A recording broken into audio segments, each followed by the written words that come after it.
Bərabərdir 12 bölünsün x kvadrat çıxılsın 6x üstəgəlsin 5 funksiyasının təyin oblastına daxil olmayan tam ədədlərin cəmini tapın. Təyin oblastına daxil olmayan tam ədədlər burada x kvadrat çıxılsın 6x üstəgəlsin 5 mütləq böyükdür 0 olmalıdır. Hətta bərabər 0 yaza bilmərik çünki məxrəcdə 0 olmaz.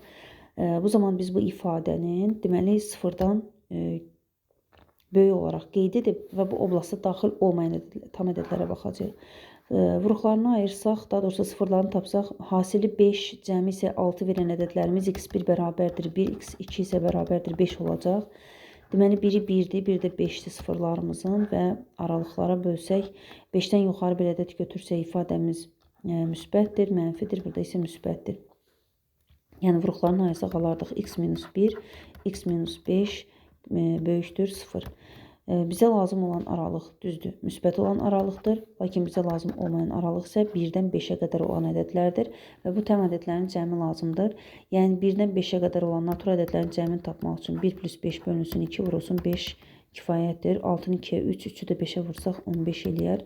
Deməli, bu ədədlərin cəmi 15-ə bərabərdir. Və ya tək-təkli yazıb hesablaya bilərsiniz. Yəni 1 üstəgəl 2 üstəgəlsin 3 üstəgəl 4 üstəgəl 5 və bu cəm də sizə yenə 15 verəcəkdir.